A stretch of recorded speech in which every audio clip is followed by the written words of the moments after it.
There we go. That's the intro right there. Perfect. So, Mario. Yeah, so welcome to our little podcast video, whatever the fuck we're going to call it, I don't know, on games that we should have played a long time ago that we haven't played, or at least some of us haven't played. So the idea here is that we have a list of games, both old and new games, that at least someone here hasn't played before, or played very little of a long time ago. And then we play them all, and then probably discuss how shit they are, and how the only thing keeping our fond memories alive of them was nostalgia. It's a little accurate. I don't like it. It's pretty on brand, right? I feel like that description was geared a little bit towards this particular game. Well, no, because I have no nostalgia toward this game. Maybe you guys. Yeah, do. I think you were talking about us, is what I'm saying. Okay. Well, I'm more preparing myself for the next one. Oh. I suppose at first we should introduce the game, shouldn't we? We should. Shouldn't we? The game is Super Mario 64. As it's called in the original Japanese. Exactly. Yeah, Super Mario 64, made in 98? 96. 96? It was after they put a man on the moon. I know that. I know It that was much. after they put a man on the moon, yes. You're right. It was definitely after they put a man on the moon. Which, of course, was 97, as we all know. Of course. Wait, no, that'd make it before they put a man on the moon. What? I think we need to learn our history, guys. I thought... When was the moon landing? It was in the 60s, right? It's like 69. The 60s? 69. Nice. Hey. So I suppose Super Mario 64 was probably one of the first 3D platformers? One of the first, yeah. One of the first, or definitely one that I think probably cemented the concept of what a 3D platformer is. I mean, it really helped sort of cement 3D games in general. It's like before that, Yeah. the more popular 3D games weren't necessarily even true 3D. It was stuff like Doom and Quake. Yeah, there was more like 2D sprites Yeah. rendered into a world. Yeah, okay. So we went back and play it. I feel like there should be two parts to this kind of introduction, if you will. What we expected from the game, and what we got from it when we replayed it, or when we played it for the first time. In my case, actually, that's a better point. So out of the three of us, I haven't played the game, or I played the DS version a long time ago, like long enough ago that's when DSs were still new. So that's some perspective on how long ago it was. But Keenan and Carl, you two have played it a lot. Yeah, I played it a lot. Carl's played it a few times, right? Yup. But I'm very familiar with it. Yeah, so these two are familiar with it. I am much less familiar with it. That's probably an understatement. So yeah, so why don't we start with you, Keenan? Like, what did you expect going back? I mean, I know you played it recently before this. Yeah. But if you can cast your mind back to the first time you played it after a while of not playing it, what did you expect? Well, I've played it a few times in the last couple of years now, so I was still quite familiar either way. So I was expecting it to be clunky in the way that old games are, but still an enjoyable, well-rounded experience. Yeah, I mean, that's pretty much it, right? Okay. What about you, Kyle? I mean, I actually didn't play it when I was young. Like, when did you first play it, Keenan? I played it on my dad's N64. I basically didn't do anything. I just ran around because I was so young. Got a boomer over here. And I played it properly for the first time on the DS, sometime after Max had it. Yeah. And that's how I completed it, was on the DS originally. The first time I ever played Mario 64 was through Virtual Console on the Wii U. So I was quite a lot later. Jesus, yeah. Yeah, so I don't necessarily have nostalgia for Mario 64 in the same way Keenan does. And yeah, so the first time I played it, I was still very aware of, like, yeah, this game is obviously very clunky by modern standards. But yeah, I still enjoyed it. Every time I play it, I enjoy it still. Okay, and I suppose that leaves me having barely played it. Like I said, I played it on the DS version, which wasn't even the true version, right? Wasn't like the N64 version. No, it was a remake. Was the they Virtual added- Machine on the Wii U the N64 version, or was that a remake too? That was N64. They actually had both versions on the Wii U. So Okay. But yeah, so the little experience I did have of it wasn't even the same game, really. no, they changed up the way the characters control. They added new characters. Maybe that's They how I added- remember it not being a pile of shit. They Sorry, added go on. 30 new stars as well. Changed how some of the missions work. Yeah, no, the characters especially control completely differently. Okay, that makes sense. Yeah, so aside from that, I hadn't played it. So I think going into it, I was expecting very much what you two were. Like, okay, it's going to be an old game. You know, it's going to be a little bit clunky. There's going to be some weird quirks from it. Maybe live systems that were left over from the days when lives actually mattered and things like that. But yeah, no, I was very much like, I'm going to enjoy it. It's still going to be a good game.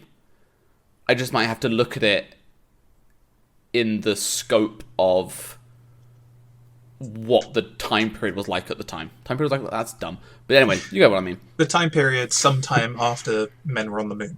It's definitely sometime after Men Were on the Moon. We will explain that at a later date. It's fine. Yeah, so I suppose we know what we thought we were going to get into going into it. So now I suppose it's time to go over how we felt after replaying it recently. So again, it probably makes sense to start with Keenan again. Yeah. So I should mention that I played this on the PC port. So for the most part, I kept it as vanilla as possible. I added a few extra textures and kept the controls as is. You're playing at 60 FPS as well. Oh, 1080-60 widescreen as well. 1060 widescreen, yeah. But So otherwise, some visual differences, Yeah. but functionally the same. exactly. And yeah, I went into it, expecting what I ended up getting. The camera is a bit of a nightmare to deal with, but you get used to it after you've played it a few times. And so, since this was my second playthrough recently, I was very used to its little quirks and when to switch to a different camera, when to zoom in, all that sort of thing.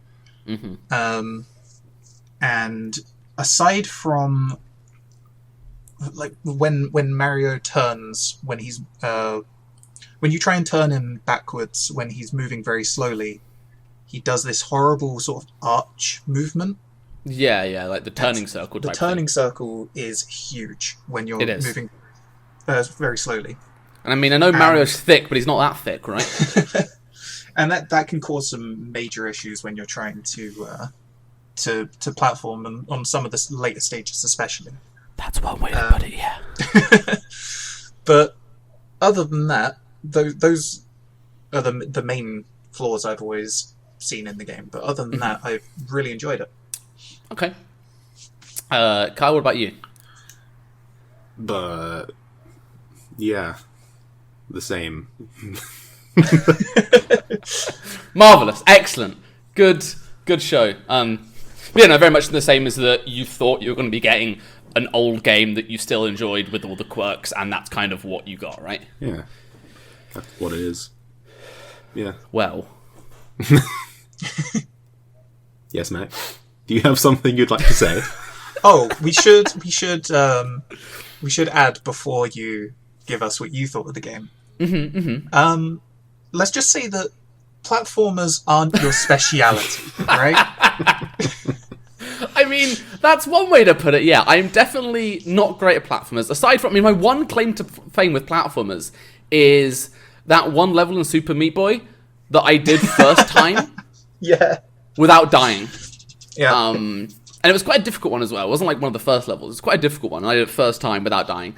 That's the one real claim to fame with platformers that I have. Other than that, no, I fucking hate them, to be honest. Yeah. So in other words, it was a great decision to play a platformer first, right? Right, lads? Yeah. Totally. Yeah, perfect. The past 2 weeks I have spent playing Super Mario 64 might well be my most miserable 2 weeks I've had in a long time. Jesus. Like, I resent, because it was our idea collectively. But, you know, the other guys who were like, we should do Mario first, because I kind of wanted to get onto Sunshine and Galaxy. I wasn't against playing Super Mario 64, but I wanted to play those. Yeah. And, you know, I was like, no, we should do the whole thing. And I was like, okay, yeah, sure. Because me and Carl are both playing the 3D All-Stars Collection. Is that the name of it? Mm-hmm. Yeah, 3D All-Stars Collection on the Switch. So, Super Mario 64, Sunshine, and Galaxy. And I wanted to play the latter two, and we kind of agreed that we'll play the Super Mario 64 first. I just don't even know where to begin, if I'm being honest. Like, there's going to be a lot of me talking, I just realised. So, the main problem I have with the game is having no experience with it before. The camera is dog shit. Like, it's so bad. You don't learn how to use the camera. You learn how to make it not fuck up. If that makes sense, right? Yeah, pretty much. Like, it's not like if you're playing Dark Souls or Counter-Strike, you're like, okay, I can learn the recoil of this gun, or I can learn the patterns of this boss. Like, no, you just learn, like a fucking problematic child, how to deal with its bullshit. Right? Yeah, Like, it is different on every map as well. Like, it's been programmed so that the Lakitu cam tries to give you the best angle for each level. yes. So its intricacies are different for every level you play. Yeah, that's the thing. It's not like there's no standard rule of what it will do. Well, there are some, but If you're playing Mario Cam, there is. if you're playing Mario Kart, there is. And a lot of people do recommend that. Yeah, I mean, I definitely, towards the later stage of the game, was swapping between Mario Cam and whatever the fuck the other camera was called. I can't remember. Lakitu. Lakitu, exactly. Who is this Lakitu you speak of, Keenan? Lak- Because if you're talking about the cameraman, I'm pretty sure his name is Lukey Doo. Lukey Doo, that was As it. we all remember. Looky doo. Yeah, I was swapping between Mario Cam and the main camera more frequently towards the end. I would have really liked. This is probably a minor gripe, and probably should leave this to later, but I'm going to say it now anyway. I would have loved the option, because you could go into the options and change it so you could have fixed camera. Yeah, yeah. But if you had fixed camera, you then couldn't also have Mario Cam. Right, yeah. So I would have really liked an option where I could have had all three bound at the same time, without having to go into the menus to swap between them. So did you end up using the fixed camera at all then? Or... Not particularly. No, I didn't either. I could never really be neither did I. bothered to... Like, if it was on a button that I could have just held... Like, I don't know what ZR's used for. I don't know. I hope I'm getting the switch buttons right now, and the ZR is the thin one and not the trigger. I believe ZR is the trigger. Oh, fuck. Why is ZR the trigger? The Z button on the GameCube was the thin one. That's true. Fucking hell, Nintendo. Sort your shit out. First you yeah. get A and B the wrong way round. ZR is the trigger. Oh, not this again. Yeah, so the I don't know what R's used for in game. I'd have to double check. It probably is used for something. But you know, I would have really liked a button that I could have bound to, like, freeze cam. So basically, while I hold it, the camera freezes, right? I probably would have made more use of it then. But as it is, I basically only just used Mario in the main cam. But yeah, like, it doesn't help that, because again, coming back to Part of the reason I'm so bad at platformers is because my depth perception is generally fucking shocking. Like, it's so bad. I can link into real life because I am awful at sports. So I feel like depth perception only matters if in real life and in 3D, right? Like proper 3D, not Mario 64 3D. Maybe that's the thing. I'm never sure about that because I feel like people will make jumps and they'll just intuitively know where to jump to when they first play things, and I'm fucking hopeless at it. I don't know whether it's specifically depth perception or it's just the way my brain and eyes see the game. It's just watching the shadow, right?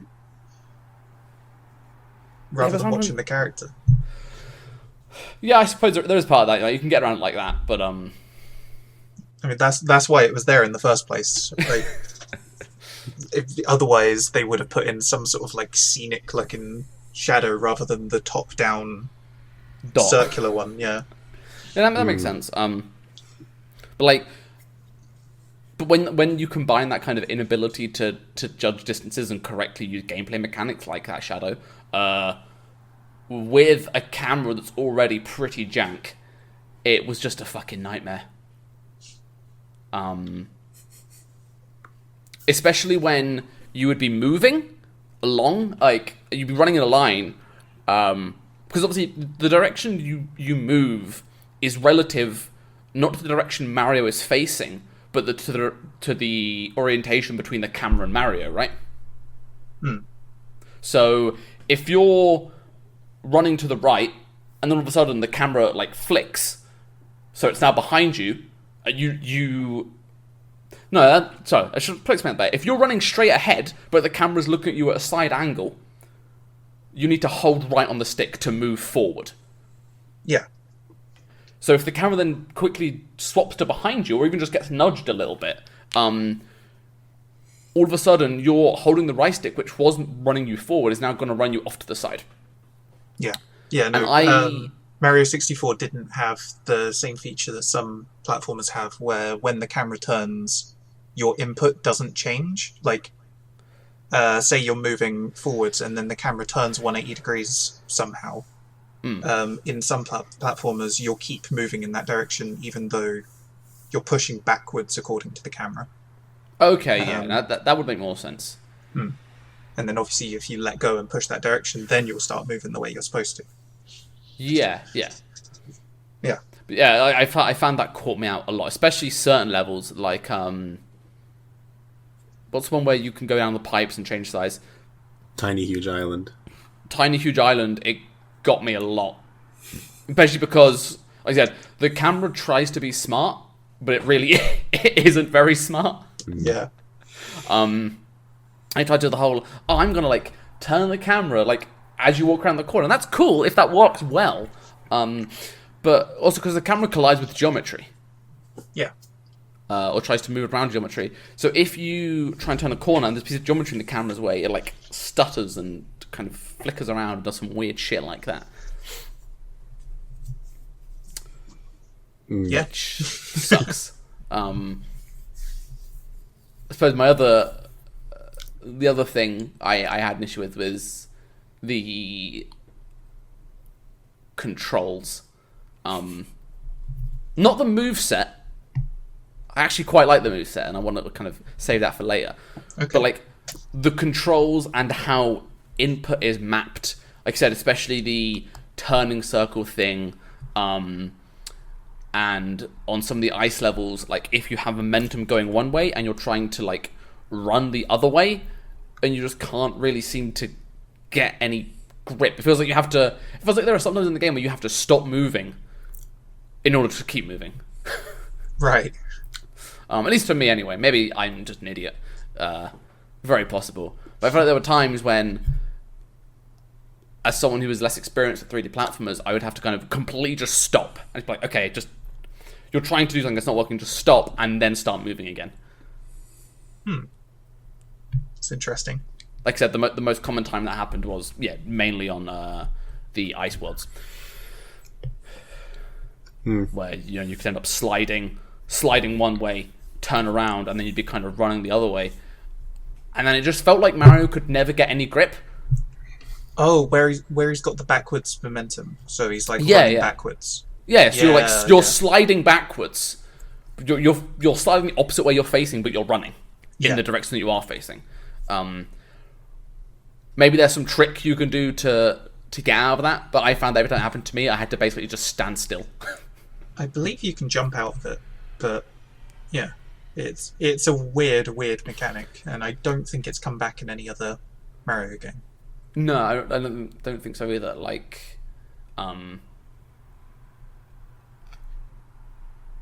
there were just times when I would like notice little things like that, and it just made it kind of frustrating to play. I think when like little things like that started happening. Yeah, I agree. Yeah, the two things that Max has pointed out so far, the camera and the unresponsiveness of the controls, are probably the two worst things about the game. Yeah, of course. But in either case, I think they are manageable. They're not good, and they should be better. And they did remake the game on DS, and they changed those things. They made them better, and they should have done that. But just looking at the game itself, I think the thing with the camera is that the camera's not very good in certain places, but the fact that I think the thing that's most impressive to me about Mario 64 in general is how much stuff they took into consideration when transitioning Mario from a 2D game into a 3D game. The kind of stuff that most developers wouldn't think of.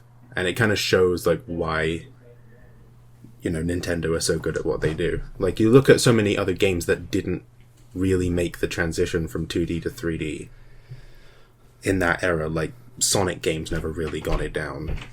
Like, What do you mean? Sonic Heroes was great.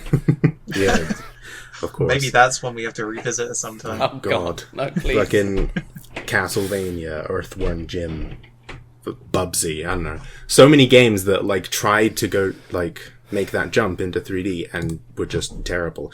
Actually, Sonic Heroes is a good example. Like, you were talking about the shadow earlier, showing the way you're on the platform. Sonic Heroes literally doesn't have that.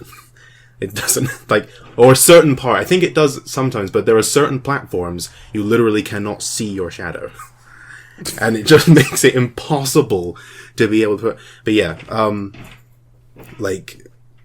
with Mario, the things that they thought of, going into it, the fact that, the camera isn't great, but the fact that they even, give you different camera options, allow you to change the way that you're controlling the camera based on what you're doing. You mean as in the option to swap between the main cam and Mario cam? Yeah, and just kind of, I'm just kind of curious. Do you think that was a conscious choice, or do you think that was oh crap, our main camera has so many times where it doesn't quite do what we want it to do, we kind of need to put this in? Or do you think it's a bit of both? I think just a bit of both. Okay. I think we want to give options, but we also understand that this other camera is addressing some issues. Yeah. Pretty much. Okay. I think ultimately, if they want to, because I'm trying to think now about modern Mario games, and I don't think they have the same thing. They don't have different camera modes. No, they don't. Because ultimately, you want it to have just one camera that works for all situations. Yeah. But yeah, the clever thing about Nintendo is that they are aware of their limitations, and they don't just say, well, it's the best that we could do. They compromise and they say, okay, well, this doesn't work in all situations, so let's try and, offset it by having this other camera mode instead, so that when the proper camera messes up, you can go to Mario Cam and you have a bit more control. You can figure it out for yourself. Okay. That, I think, is the thing that makes Mario 64 like endure to this day is that they thought about stuff like that, you know. Whereas a lot of developers probably would have just said, well, we tried our best. This is the best camera we could come up with, so I guess you're just going to have to deal with it. Close enough. Yeah. If I can ship it, am I right? I think the thing is as well is that at the time it was quite rare to have fully controlled cameras. Like most of the time, if you were going to have a 3D game, it would be either tank controls, first person, or it Crash would be Bandicoot. Crash Bandicoot set in one place. Yeah, set from one direction. So, and I believe Crash came out the same year as Mario 64. But obviously, the more static camera serves the game differently. It has a very different style of level design. Whereas the flexibility of Mario's camera allows the levels to be more flexible. It allows much more open, bigger levels. Yeah. One thing I do want to point out about the main camera, I mean, this is more of a design thing as opposed to, God, this feels crap. There are times when you're running directly into the camera. Like, you're literally running towards the camera from the direction you're looking at it. And that could be fine, because I want to say Odyssey does that sometimes. But I think then they don't put enemies on the other side of it. I found that sometimes in Super Mario 64, I would have this moment where I'd be running towards the camera, which is fine. But then as I went past it, as it flipped around, it would show me an enemy or a fucking drop, like, right in my face. Right. I think that might just be. I think that's something that people like you will just know because you'll just know to use Mario Cam there. Yeah, or like, oh no, to flick the stick however many times with Lakitu Cam so that I've got the right angle. Yeah, like that. Exactly. Whereas I was still very much in the I'm just going to kind of let the game play itself in a way. Apart from towards the end, where I did start just fucking jamming the stick, like, turn the fucking camera, you cunt. Yeah, if you're expecting Lakitu Cam to do its job on its own without touching it at all, then it's going to give you some horrendous angles. Like, yeah, and I think that's what I was struggling with. The main way to use it is definitely, it gives you some good angles most of the time, and then you can flick the stick when you need to try and fix it. If that doesn't work, then you switch over to Mario Cam. Yeah, but pretty much. It's like, yeah,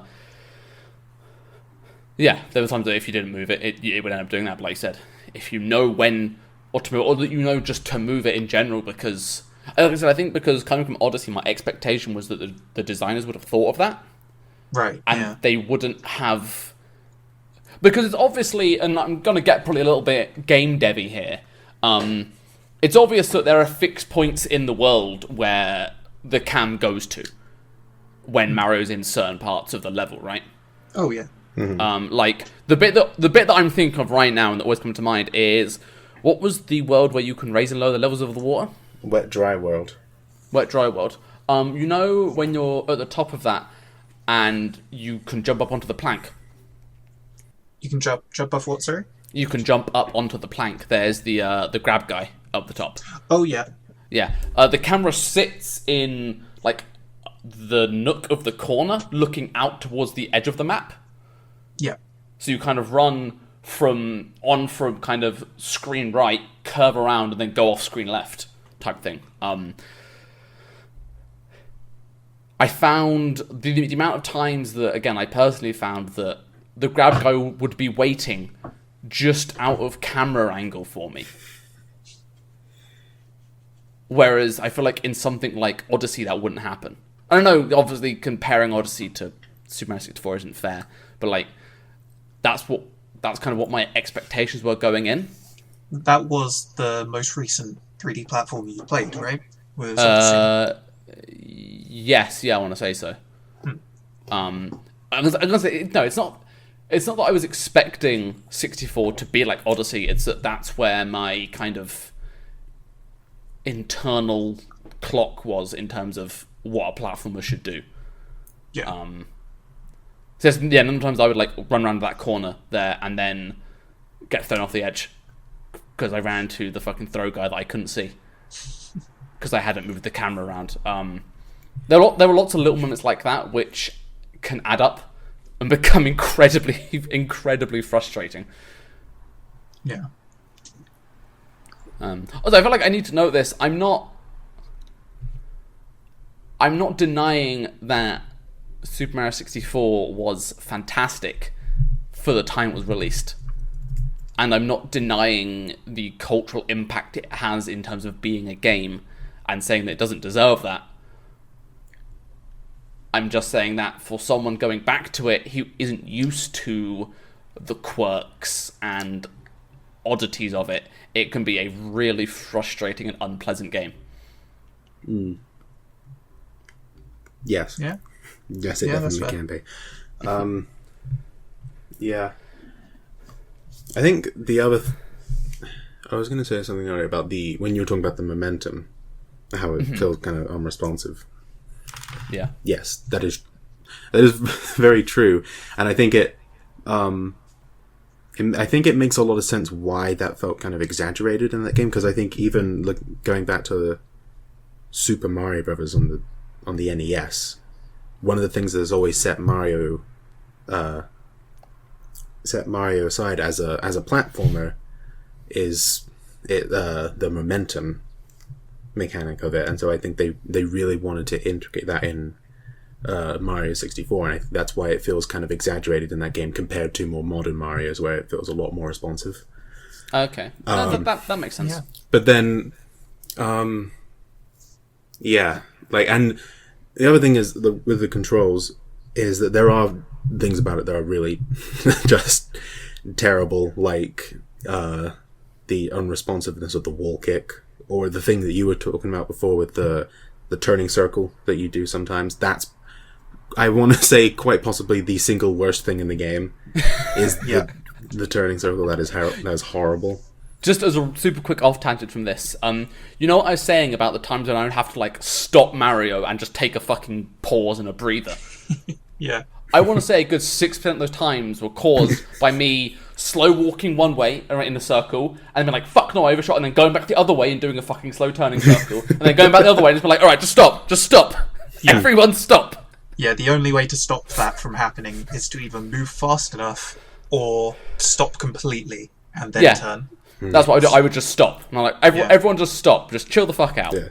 But I think the one saving grace about all of that is that whilst that is annoying that that's there, the good thing about the controls is that they're very consistent. It's not like it's it's not like the way that Mario moves will be radically different for seemingly no reason. Like when he does the turning arc, it's the same reason it's happening every time. Yeah. It might be unintuitive, but it is consistent, and so you can get to a point where you know the controls well enough that you can stop that from happening.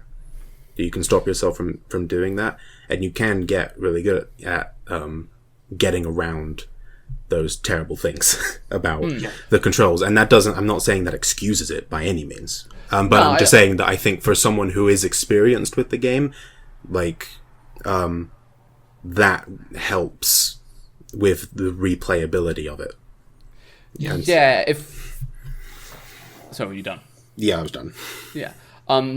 If I was to draw a comparison, it's not quite one-to-one, but for me it felt similar, is when I first started playing Smash Bros, I would get really annoyed at the fact that if I was punching, I couldn't move. Like, in between punches, right? Mm-hmm. That would really annoy me. I'm not saying that's a bad thing. In fact, it's probably a good thing in terms of the design of the game. But it was a very similar prospect in that was super frustrating. And then when I learnt that, no, I can't just spam at A to attack. I need to, like, move, attack, and, like, think about it that way. Yeah. And I feel like Super Mario 64 has a very similar thing. Well, like you said, yeah, the controls are consistent. And And if when you learn the consistencies and the oddities of them, you can. I mean, obviously you can get very good. I mean, there are people that speedrun this game in like fucking 50 minutes, right? Yeah, crazy times. Yeah, crazy times, and it took me a lot longer. Is that without glitches? Yeah. Oh, Yeah, I think Jesus. so. I don't remember the times themselves, but yeah, it's crazy times. Yeah, like no, because they just like you said, Carl. They know that moveset so well, and they know all the little odd things that happen. And they don't get caught in fucking turning circles, going left and right over and over again, or they don't get caught. I mean, not that they would read signs, but like the amount of times I would press A to read a sign, and because I hadn't come to a complete halt, I would like jump, and then I'd grab onto the sign, and then I would like pull myself up, and I just want to fucking read the sign, like spamming A to try and get off the sign again to get onto the floor. That's also fucking and then terrible. and then Mara would start doing the little turning circle again, and I would just get and then I'd be like, fuck. And then because it was an ice world, I would start fucking sliding the wrong way or trying to run back to. I'm like, oh my god, just end me, please. That's another one of those situations which you have to fix by just standing still next to the sign for long enough that it realizes that you're still. And again, It's I learned so that. frustrating. I learned that about halfway through, right? Yeah. Like, walk up to a sign, stop, and then hit A. Nice and simple. But, again, when you don't know that, it can be so frustrating Yeah, it can be. to be trying to access this sign, or trying to read this sign, and it just not fucking working. I found the same thing with the friendly bomb-bombs, too. Even on a replay for me, when I was talking to, like you said, the bob-ombs or the castle toads, just sometimes I'll be a little bit too impatient and press A a little bit too early, and then it just messes everything up, and then you're sat there for a good like 10 seconds or something, just messing up constantly, being like, come on! Yeah, come on, do the thing that I need you to do. God damn it, it's not that difficult. Yeah. Yeah, like I said, like the only way to stop that is to just be like, all right, everyone just calm down. And it's just chill out for a second and everyone stop. Also, just to go back quickly, the world record for 70-star glitchless right now is 46 minutes, 59 seconds. Ugh. Fuck me. I'm pretty sure I spent 46 minutes in fucking Bum Land. Or on Battlefield. Oh, that's a good point, actually. We never talked about the completion of our games. That is a good point, actually. That definitely should have been something we touched about. So, given how I'm basically done, because there were kind of the 3 main points I wanted to cover, or 2 main points, or whatever, we'll quickly backtrack to... Because we didn't all... Did you two 100%ed it, didn't you? Yes. Yep. Yes. So, these two 100%ed it. I didn't finish the game. But I did see every level aside from the end Bowser level, right? Yeah. Yeah, I believe Yeah. so. And So the I end saw- Bowser level's pretty much more of the same. Yeah. Yeah. So I saw the TikTok clock Yep. and Rainbow Road. Not Rainbow Road. Rainbow Ride. Rainbow Ride, yeah. Yeah. I saw the last 2 levels. They were fucking hell. But I did get to the top of TikTok clock. You did. And get the star up there. I was very And proud I of you. did. Thank you. And I did do... I saw most of Rainbow Ride. You got to the ship in Rainbow Ride. Yeah, I got to Yeah. the ship in Rainbow Ride. So, yeah, I saw... There were some areas I didn't explore, but... So we could have made you go to the house in Rainbow Ride. Yeah. There's a house in there? That There's could an have. entire another half of the level that you didn't What? see. Yeah. You're lucky. No, I didn't You're see lucky. We didn't make you do that one because that one's Oh, God. considerably harder. I'm glad. So even though I didn't complete the game, I ended up with like 54 stars, 55 stars, something like that. Yeah. I feel like I saw enough of the game to be able to form an opinion of it. Yeah. Yeah. Sure. I think that's right. Yeah. I fucking want it to stop after like 20 stars. I already had a pretty good idea of what my opinion was then, but I was like, no, I got to stick this out to at least some degree. Yeah. Yeah, so I think that unless we have anything more to add on what we experienced when we got into the game and after playing it, any just general notes? Anyone have anything else to add on that? I was going to talk about the some of the stars in that game. I mean, because I've blasted through it pretty quickly just because I'm very familiar with it and I know where, for the most part, remember where all the stars are. Like I finished it in 100% in 3 days. But looking back on it when I played it this time, I did realize that some of those stars, as is to be expected from, an older game, from before the year 2000, are really esoteric in where, just really weird places that you probably would never think to look. I feel like you don't get that in modern Marios either. There are hidden stars, stars that are secret, you got to go out of your way to find them, but I don't think in modern Marios you ever get a star that's like, it's there? How the hell was I supposed to find that? Yeah. I think you see that in Mario 64. I'm trying to think if there are any specific examples of stars that I struggled with. The thing is, the likelihood is the worst ones you probably didn't even know were there. Probably, yeah. Just because you would have gone for the easier ones. Yeah. I went for the easiest ones. But then, I mean, even that, again, is something that they try to offset with the giving each star a mission name. When you go into the level and it gives it the name of the star is kind of a hint to what it is. They actually vary wildly in how good and effective in their purpose they are. Yeah, some of them don't really work very well. Yeah, but also, on the flip side, some of them are way too fucking easy. Yeah. Isn't the first star in Bomb on Battlefield, on top of the mountain or some shit like that? Yeah, I think it's Big Bob on top of the mountain. Level 1, to be fair. Yeah, but I mean, there are other examples like that throughout the rest of the levels. Yeah. But yes, that applies to both ends. If it's in that situation that was leading up to a boss battle, I think it makes sense to make it very simple because the interesting part of the star isn't finding it; it's the boss battle itself. And then the next star, which is Cooper the Quick, the race. Again, the content of the star isn't finding it; it's beating the Cooper. So I think it's fine when they're obvious, as long as the content matches that. Yeah, as long as the challenge isn't finding the star; it's doing something else. Yeah. Yeah, that makes sense. I can see that. The star names are weird. Although I like the concept of it, though. I think, and I suppose this is kind of actually a good segue into what I kind of wanted to discuss next, which was, obviously, despite how much we liked it, we're all kind of negative about the game to some degree or the other.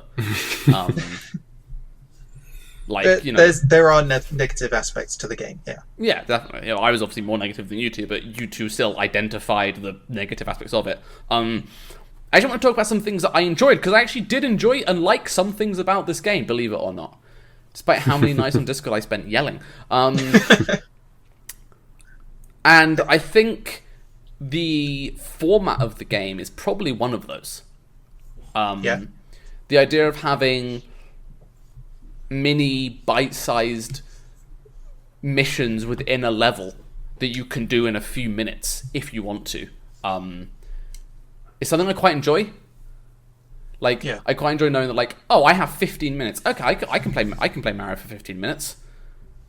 I can just shoot off into a world and maybe look for a star, or try and do something that I was trying to do before, a particular challenge or something. I quite like those short bite-sized snippets.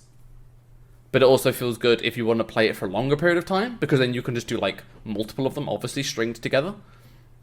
Yeah, I think it provides quite a bit of variety in the stuff you're doing as well.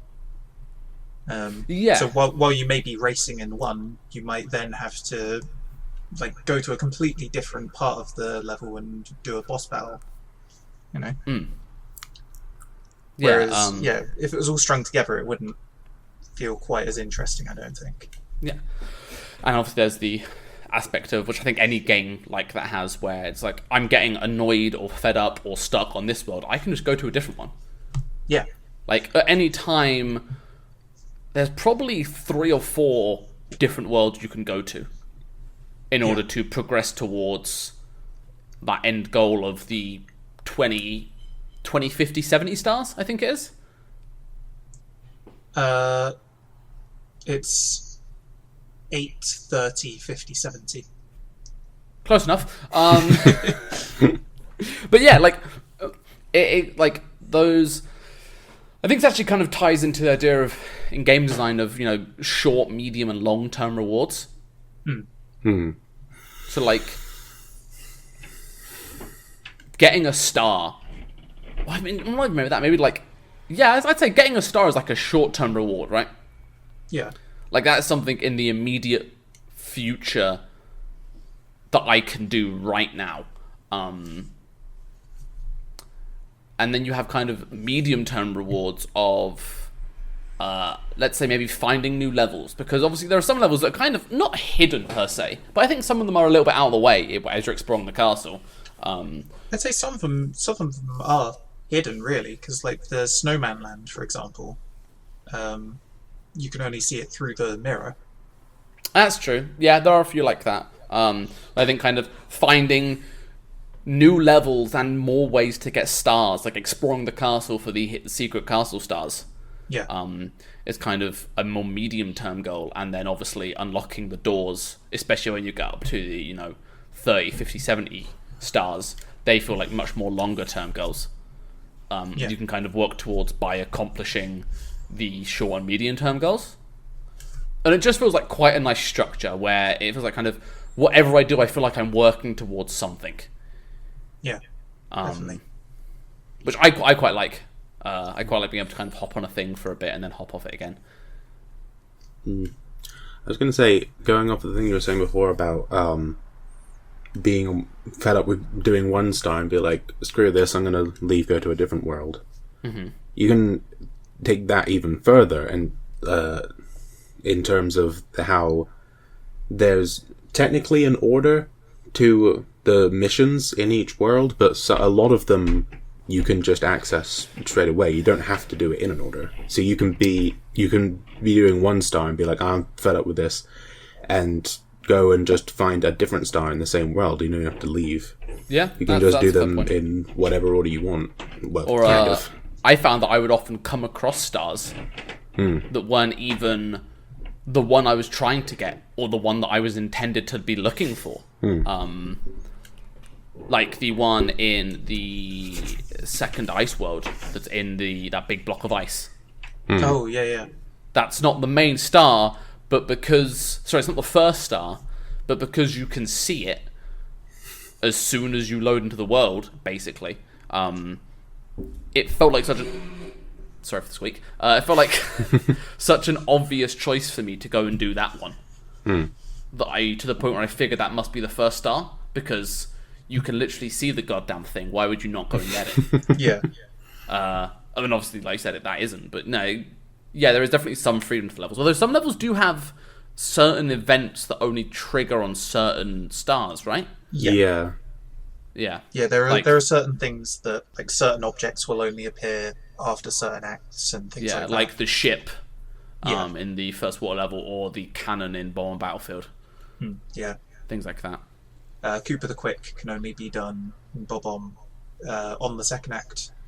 Same on Tiny Huge. Okay. Which I think adds quite a nice element of mystery almost to it. It's like, what am I going to get? Like, I think also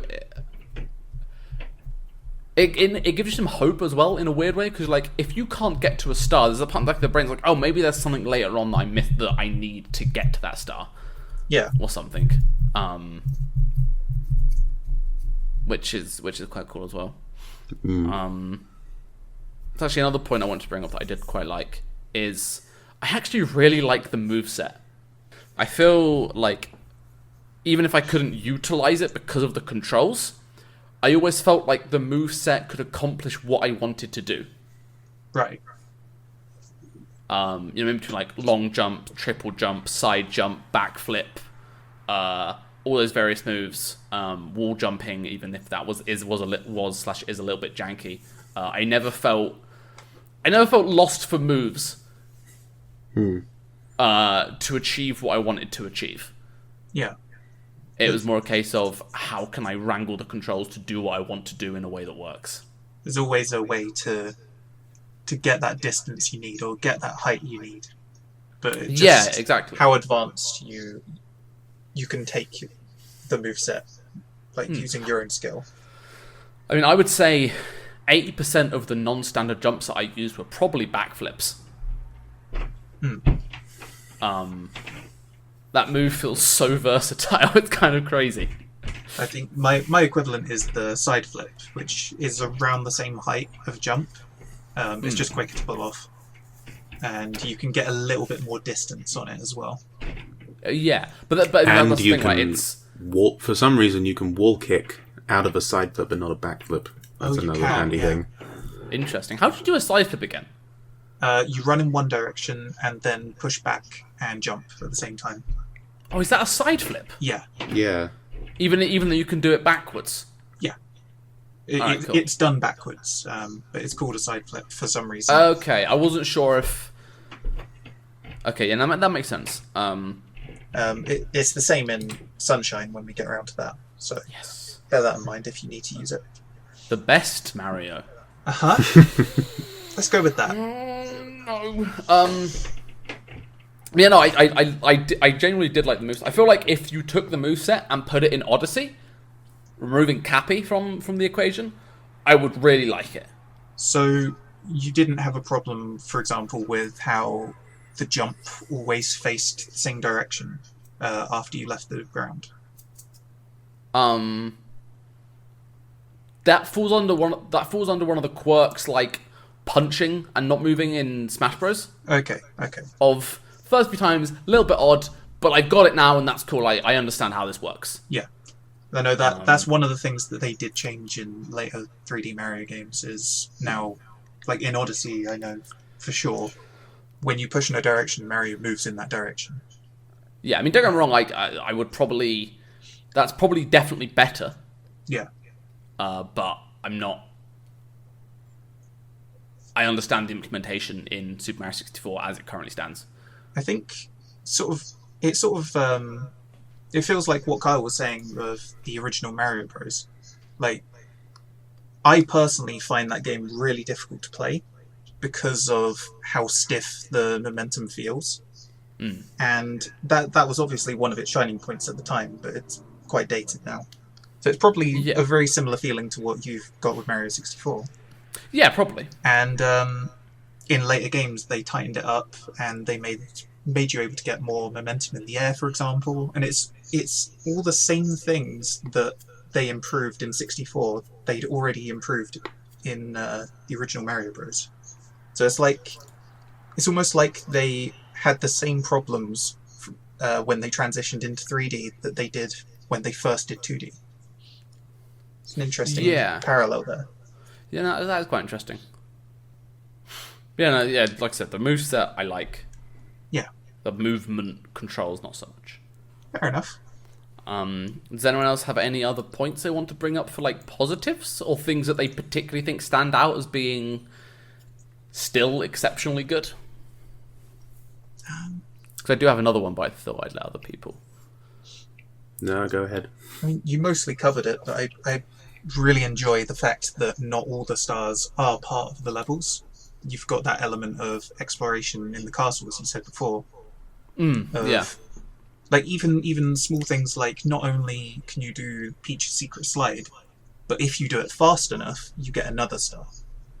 Like Yeah, it really does promote the idea of go and look at something and then go back and look at it again. yeah, exactly. I think I'm trying to remember what game it was. It might have been Dark Souls, the first one. Maybe not. There was a game, I can't remember which game it was now, but it had a very similar concept of things would change as the game progressed. So it always paid you to go back and have a look at what things were like now. Right. Yeah. Like if you'd been to an area and then you would spend a few hours doing something else and advancing the game, it pays you to go back and have a look at the areas you already thought you had explored, because there might be a change or something else there that you've noticed or didn't notice before. Which, I think Super Mario 64 definitely does channel a similar kind of vibe. Yeah. It's odd because to Mario Galaxy was, when I was a kid, and for the longest time was just my favorite game. And that game has, but that game does have the element of you don't have to go do the star that you're on the mission to do. There are other hidden stars that you can get out of order, but much less so. Galaxy is a lot more linear, I would say, than Mario 64 is. Far more, Okay. Much more. But Mario Galaxy was the first 3D Mario that I ever played, so I had no reference for what the other Marios were like. So for me, I still got that feeling of when I played Galaxy, that when I'd be doing one star and then I accidentally find another one, I'm like, oh wow, there's secrets to be found. The game rewards you for going and not just doing the thing it's telling you to do, but going off and exploring and finding stuff for yourself. And it makes me wonder if I had played one of the more open ones when I was young, before Galaxy. If I had played 64 first and then played Galaxy, would I have liked Galaxy as much? Because that was one of the things I loved most about Galaxy, was that, you can do, you have those choices. But looking back on it retrospectively against some of the other Marios, it's kind of the most linear one. Yeah. I mean, aside from obviously 3D Land, 3D World, which are almost in their own little bubble at obviously, this point. yes. I not to go too far into Odyssey, into Galaxy, because we're obviously going to have an episode on that. But I definitely felt like it wasn't as special as everyone made out it was to me. I thought it was a fantastic game. How dare you say that to my face? Fuck. Fantastic game. But I just didn't get that same magic that a lot of people did for whatever reason. Maybe that's why. Maybe. But I only really have one more point I should say that I want to mention, which is I really like some of the levels as well. Yeah.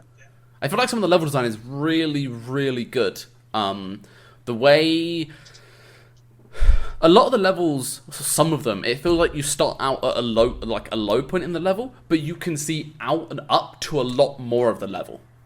Yeah. And that kind of, again, prompts this idea of exploration, right? Right, yeah. I'm over here, but I can see over there, and while you can't see stars, I can see where maybe a star might be, because that kind of looks tucked out the way, and that's where I'd put a star if I was making this game, based on what I've seen so far. Yeah. Obviously some of the notable ones I can think of is Bomb on Battlefield, and the Stomp Tower. I can't remember the name of the others other than Bomb on Battlefield. Womp's Fortress. Yeah, Womp's Fortress. Same No, person. I'm going to call it the Stomp Tower from now on. Stomp Tower. You can see to the top of Womp's Fortress, right? Yeah. From the ground. The second ice level, the one that you have to look at in the mirror to see, that one's really cool because you can see up to the top of the snowman from when you start. You can see over most of the level from where you start. Yeah. I think they're designed in a way to really encourage what we were talking about before, that idea of exploration, and this idea of kind of discovery and finding stars for yourself. Yeah. I will Which I say quite like. that that whole verticality aspect works really well in some levels, but there are some that it's just, they sort of took it too far, I think. I know you didn't play much of the level, but Tall Tall Mountain was one of the ones that it makes you go all the way to the top of the mountain to get a star. And then the next star, you go all the way to the top of the mountain and get another star. And then Which one was you do Tall that Tall like, Mountain? it's the one with the mushrooms. Oh god, fuck that level. Yeah, and you have to climb to the very top of the mountain for about 4 or 5 of the stars. Okay, that sounds like an awful level. It's just you're doing the exact same thing over and over because they don't put new enemies in front of you. They don't do anything new. It's just the same thing. It's I don't know. It's one of those ones that the level's designed well, but it would be good as a one shot rather than a Yeah, or full-on at least level. some variety to it, right? Yeah. Or like I said, if they added enemies or they added some like floating platforms or something like that. Yeah. No, I'd agree with that. Yeah. I think overall, like I said, aside from a few examples, the levels are pretty solid, honestly. I could see them being in a modern Mario 3D game Yeah. without much changing in them, really. I mean, like, maybe some of the more esoteric design elements might not be there. But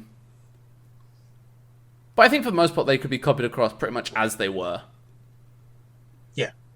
And they would still be fun to play. I suppose kind of rounding off now, I think that's probably like my main takeaway from playing it for the first time all the way through is that All the way It's- through.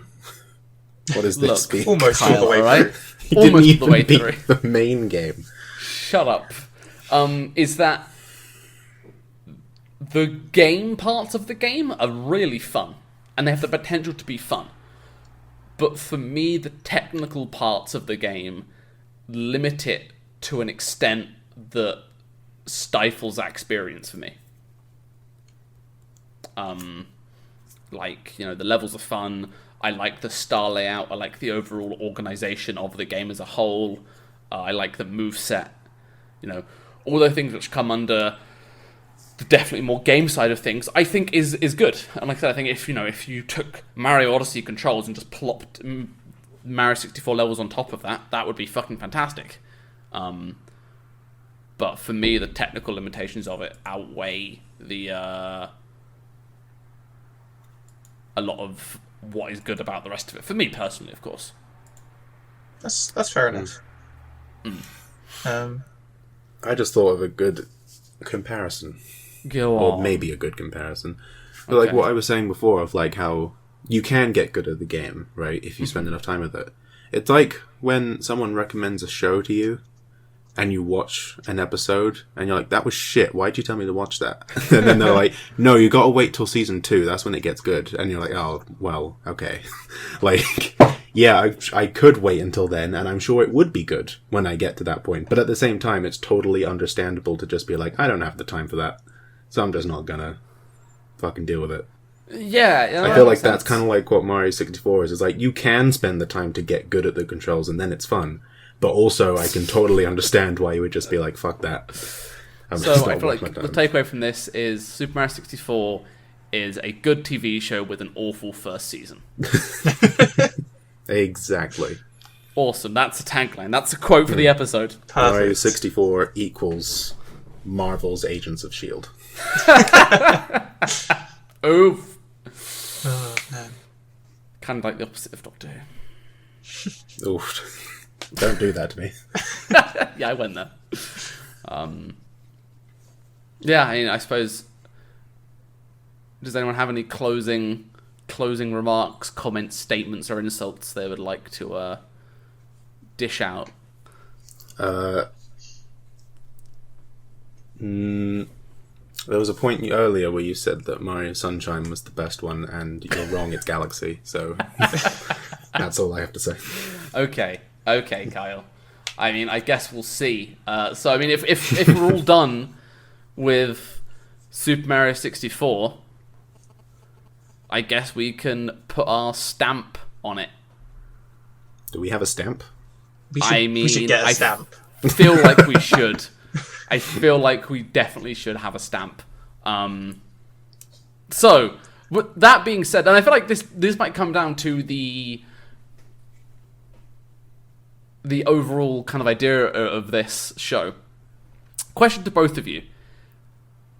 If someone had never played this game before, could you recommend it to them as being a good game to play? Keenan, let's start with you. I mean, yes. I would still say yes, even though it's clunky. In many, many aspects. I still think it's a really fun game, and when you do get past the clunkiness of it, it's one of the best games on the N64 easily, and I think in a lot of aspects it still stands up today. Okay. Could I? Yes. I think that largely depends on the person that I'm recommending it to. If it was someone who was interested in playing it specifically because, it's a classic and they want to experience it just for the sake, say, well, now I've played Mario 64, I know what that game's like. Then I'd be like, yeah, sure, it's worth your time for that much, at least. I mean, if it was just someone who enjoyed platformers in general, especially if they've already played the more modern Marios, then again, yeah, I would say. If, outside of that, there's a lot more games I'd recommend first. Yeah, I feel like it would be a much easier sell to be like, go and play Odyssey or something like that, right? Yeah. Admittedly, you can't play Odyssey for free on an emulator, but you know what I mean. But if I was going to suggest any 3D Mario for someone to play, it would easily always be Odyssey.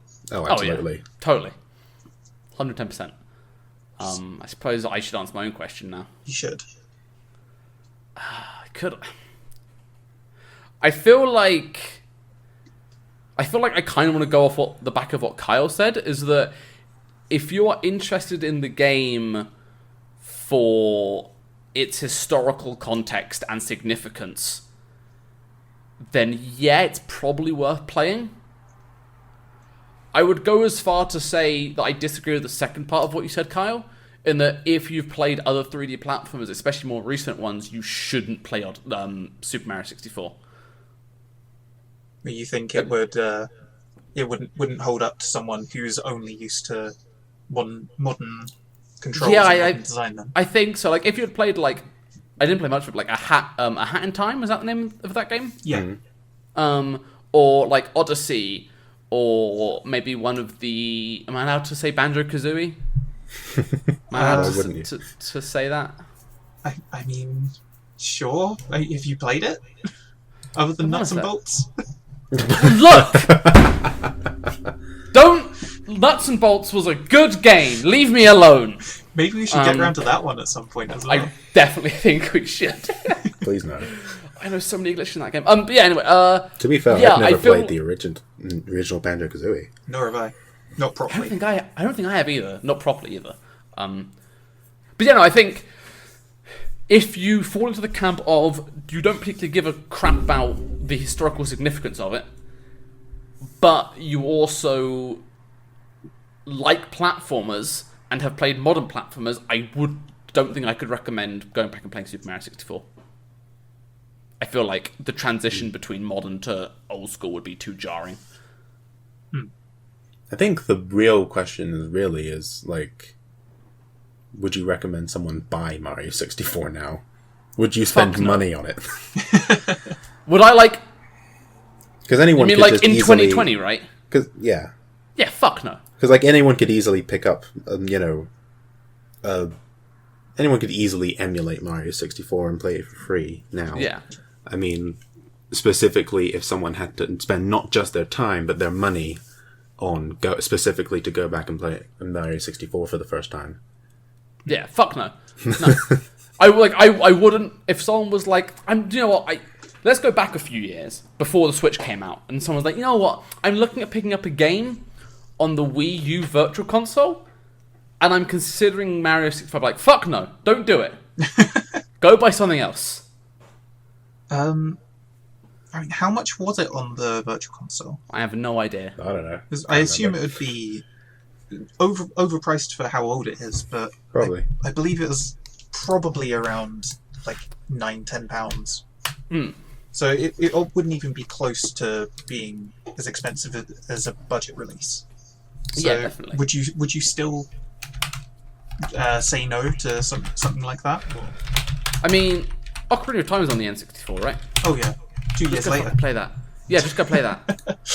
Skip Mario 64, just go play Ocarina of Time. It's fine. Okay. It's more enjoyable, you'll have a better time doing it. I mean, I'm not Yeah, going to deny that. I suppose if you only had one game that you could buy, if we're talking say you're talking like a kid that doesn't have a job and they got given a £10 voucher for the Wii U Virtual Console store, and they're like, "What do I buy?" I'm like, "Don't look, just go buy Ocarina of Time, right? Just go and play that game." Yeah, I should probably come up with a better closing question because would you recommend it? There's too many caveats in that, I think. According to the Nintendo website right now. Wait, is the Wii U eShop even still open? Yes, my dad bought Mario 64 on it not too long ago. Okay. Apparently it's $8.99 right now. There you go. 10 quid, that's what I said. Yeah, I mean, I'd still say go buy other stuff. Fair enough. I'd still be like Gex, the 3D Gecko. Oh, now that's one that would not hold up. No, it really doesn't. I played it recently. Oh, you did, didn't you? Yeah, still funny. I feel like with that, it's a good time to close this thing up. So, the last thing that we need to do on this is, well, what we would normally do is discuss what game we're going to play next. Yeah, For I wonder. And I think we've made our choice here already. yeah. We're playing through the 3D All-Stars pack, so next one is going to be Sunshine. Yes, yeah, And- Super Mario Sunshine. If all goes to plan, it will be in the next 2 weeks. Or- But WoW pre-patch launches next week. In the next month. Or That's fine. I'll do it. could just Or- play Galaxy. Because fuck Sunshine. But why would we play that when Sunshine's obviously better than Galaxy? See, I told you about this, Max. I think that's a little taster of what's to come. But yeah, I suppose with that, that's been a retrospective. Sure. I suppose, sure, a That's a retrospective. fancy word for whatever the hell this was. Yeah, of Super Mario 64. If you've listened this far, I mean, congrats, to be honest. Like, that was a good hour and 10 minutes of pure fucking waffle. So, good job. And hopefully, incidents, global thermonuclear war, or WoW expansions aside, we'll see you in 2 weeks for a rundown of Super Mario Sunshine. See you later, nerds. Bye-bye. Carl, say bye, for fuck's sake. What? Say bye. Oh, nah. Alright. God damn. Carl hates you. See you later.